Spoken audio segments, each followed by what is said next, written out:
Jonah walks purposefully through his village, etched with the wisdom of ages, a beacon of righteousness to his people. Villagers approach him, their faces a mix of worry and hope, seeking his blessing and guidance in troubled times. His eyes reflect a deep faith, masking a simmering prejudice against Nineveh, the whispered rival nation. Beneath the surface of a righteous man, a conflict brews, a silent war against his own hidden biases.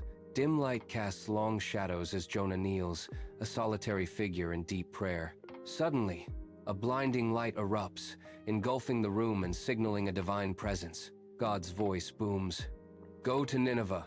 Their wickedness has come up before me." Jonah's face twists with awe and dread as he receives the divine command. Struggling with defiance, Jonah whispers, "No, I cannot," his faith wavering. Joppa Harbor teems with life. A cacophony of sounds and sights greets Jonah as he steps into the vibrant chaos. His gaze sweeps across the harbor, settling on a ship bound for Tarshish, sails full and promising escape. The ship to Tarshish is a symbol of defiance against his destiny. Jonah pays his fare to the ship's clerk, the weight of his disobedience etched into every line of his face. Jonah's choice is clear: to run from destiny, to embrace the opposite of what is commanded. Jonah lies on a bunk, the ship's gentle rocking a false lullaby as he tries to escape his destiny below deck. The ship sets sail, and the motion intensifies, carrying Jonah further from land and closer to his fate. A relieved expression washes over Jonah's face.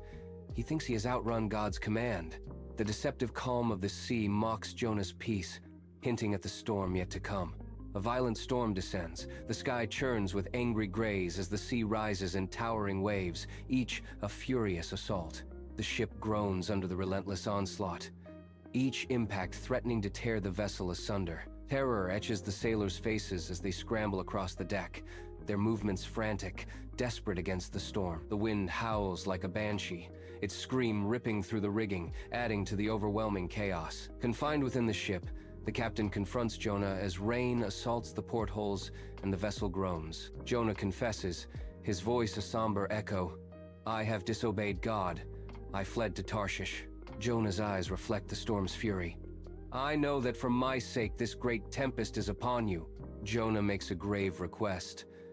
"Cast me into the sea, and the sea will be calm unto you." With heavy hearts, the sailors cast Jonah into the tempestuous sea, a sacrifice to appease the storm's wrath. The raging waves momentarily engulf Jonah, the ocean's fury reaching its peak. A sudden calm descends, the storm abating as if by divine intervention, leaving the sea tranquil and serene. The sailors are left in stunned silence, their faces etched with a mixture of awe and terror at the miraculous event. The vast sea churns as Jonah faces his destiny. A colossal fish emerges, an ominous shadow against the sky. Jonah is engulfed, a desperate struggle against immense power. He plummets into darkness, swallowed completely. Sliding down the gullet, Jonah enters the belly of the beast. Jonah is swallowed by inky blackness, slick walls of the fish's stomach pressing in, the stench of decay suffocating. He kneels, head bowed, hands clasped tightly, a silent plea for salvation in the belly of the beast. "Oh God, I have sinned," he whispers, his voice echoing faintly in the cavernous space. "Forgive my transgressions," Jonah begs, the words a desperate promise in the suffocating darkness. "If you deliver me," he vows, "I will go to Nineveh and preach repentance as you commanded. I will fulfill my mission. I will not fail you again," Jonah cries out, hope flickering in the abyss. After 3 days, the sea yields Jonah onto a sun-drenched beach, a new dawn breaking over the horizon. Weak but alive, Jonah collapses onto the sand, his body trembling with exhaustion and newfound hope. He raises his head, gazing at the vast sky, a silent prayer forming on his lips as faith renews him. The waves gently wash over him, cleansing and blessing him as he embraces his second chance. Dim light flickers in Jonah's home, shadows dancing as a palpable divine presence fills the room. Jonah kneels, head bowed in stark contrast to his previous defiance. A voice echoes, resonating with power, "Go to Nineveh and preach, for their wickedness has come before me." Jonah trembles, the weight of the command heavy on his shoulders. A quiet resolve hardens his features as he responds, "I will go." Jonah arrives at Nineveh, a sprawling city teeming with life under the vast, open sky. The city bustles with activity as Jonah prepares to deliver his message. His voice echoes through the crowded streets, a lone warning amidst the city's noise. Jonah's words cut through the din, foretelling God's judgment if repentance is not found. Nineveh, once a city of joyous clamor, now stands in solemn silence, its bustling markets eerily still.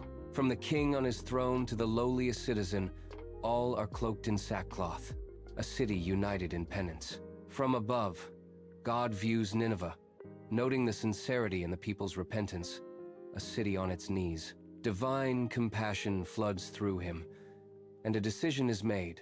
Nineveh will be spared from the prophesied destruction.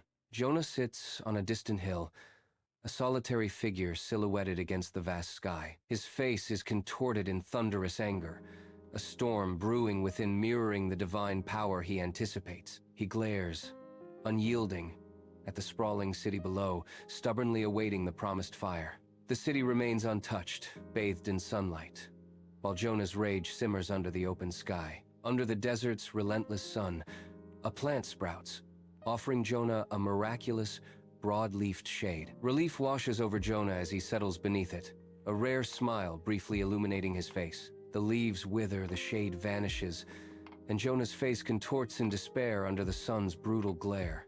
Under the merciless sun, Jonah stands before God, the endless desert mirroring their profound exchange. God's voice echoes, "You are concerned about this plant. Should I not have concern for that great city?" Jonah, humbled, whispers, I understand, Lord.